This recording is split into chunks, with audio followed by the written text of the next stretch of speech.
Mia Familia is the 14th episode of the second season of Everybody Loves Raymond. This is directed by Brian K. Roberts, and as always, there will be spoilers from now as I talk about this episode in detail.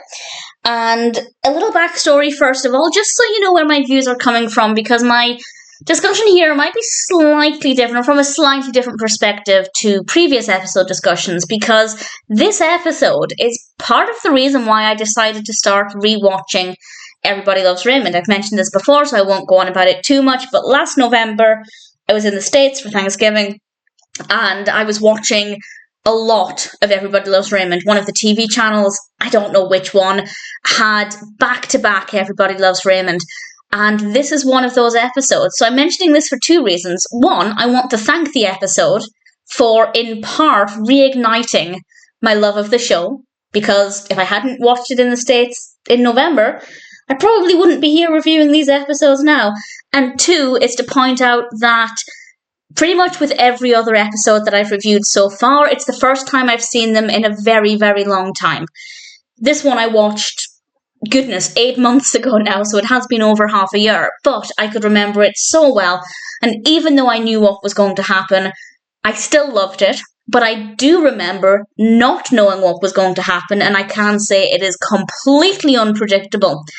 And there is one moment where my heart completely dropped, and even knowing it was coming, my heart dropped again. It's brilliantly done. So there will be huge, huge spoilers from now, and it starts off with Frank over at the house, at Debra and Raymond's house, of course. And he goes into the kitchen, and Ali asks, "Grandpa, will you help me with my homework?" And Frank just turns around and says, "No." Really blunt, really harsh.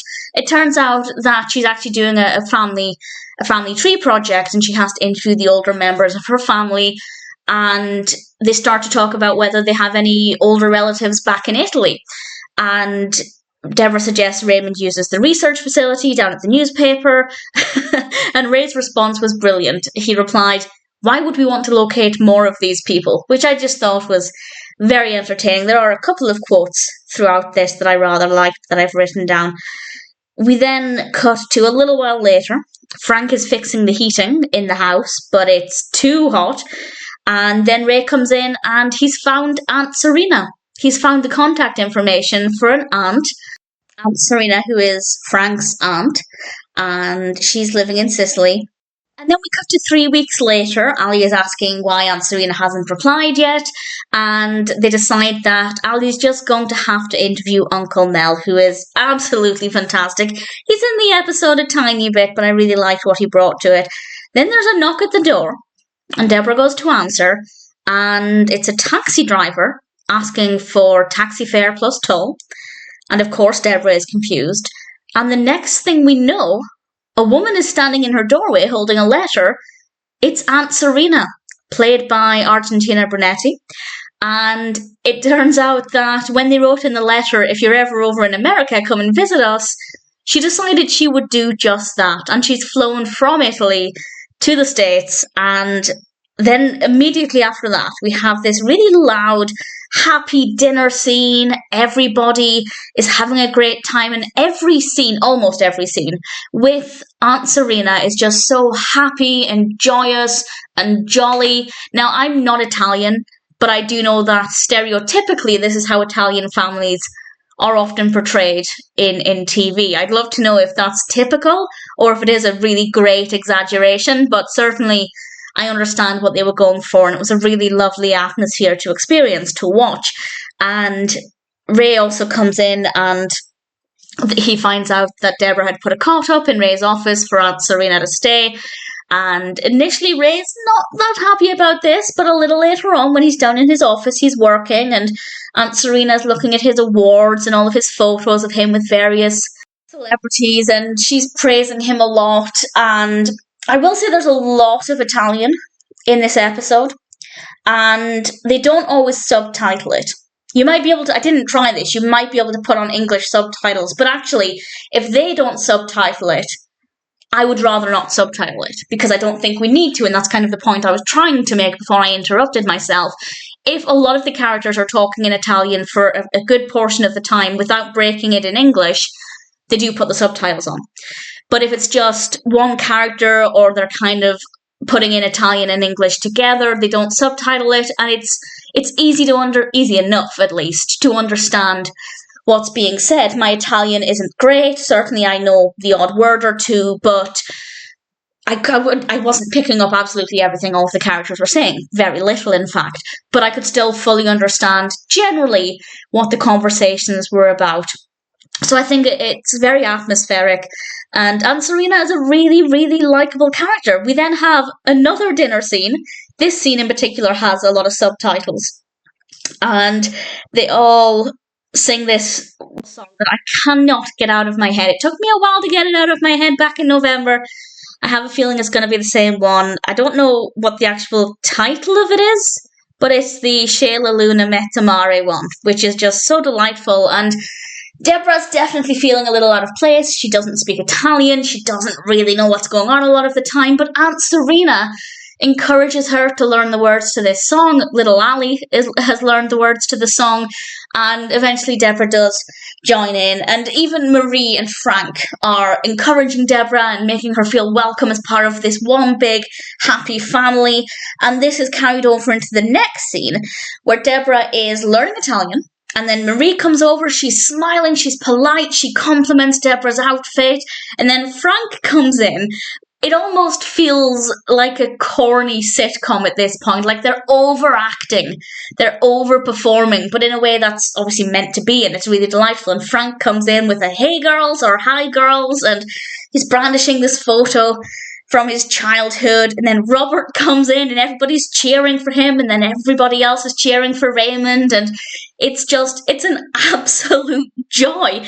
It's an atmosphere we don't normally get in the show, and everybody is talking about things and having a great time. And then Ray asks Frank, "Why didn't you tell us your father had twin brothers?" So he would have had twin uncles. And this is the bit where my heart truly dropped. It did the last time I watched it. It did this time, even though I knew it was coming.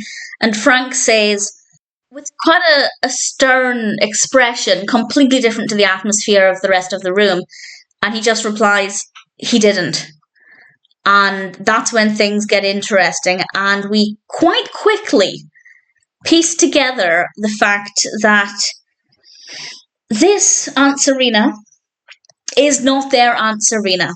Ray had obviously tracked down the wrong person, and Aunt Sarina clearly knew that she had some family in the States, but maybe wasn't aware of their names or anything like that. So when she received a letter from the Barone family, or Barone, as we'll get to in a moment, she just assumed it was the same family as well, and they were getting on really great together. And it was kind of like a gut punch, because she brought this fabulous, joyful atmosphere.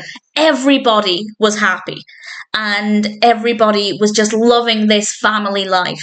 And then to find out she's not family, plus there's the added fact that a complete stranger was staying in Debra and Ray's home. Now, granted, she was a stranger anyway, but when you feel like you've got that family connection, by blood they seem like less of a stranger. So it was a really creepy atmosphere, and the shift in tone was so intense. And then the next thing we know, a character called Anna Barone, as she pronounces it, arrives at the door. She's played by Stella Farentino, and that's Aunt Sarina's actual family. And they off they go, and Robert just concludes it by asking who they are, if that's not the family they thought they were from. A tiny little bit of an identity crisis there. And then we end rather romantically with Debra and Ray in bed with some beautiful Italian music to see us out. It's a tremendous episode. And as I said, this is absolutely one of the reasons why I started to rewatch this show. I used to binge watch it all of the time, 2010, 2011, 2012. Stopped watching it for whatever stupid reason. And then 12 plus years later, I watched this episode and a good few others. It wasn't just this one, but I did watch quite a few others, and I just thought I need to start watching it again. Look how amazing this is. And even though I have seen this very recently, I still loved every second of it. Even though I don't speak Italian, I still was able to follow everything. They did a really great job, in fact, of putting in enough Italian that it felt atmospheric, it felt believable. The exchanges between the characters felt very realistic, but while still allowing me to follow the story. And that can't be easy. I think they did a brilliant job. Needless to say, I'm very happy with this one. My Famiglia is a fabulous episode of Everybody Loves Raymond. I thank it so much for, in part, reigniting my love of the show. And even though I know what happens, I know the big twist, I'm pretty sure I will always really love this episode.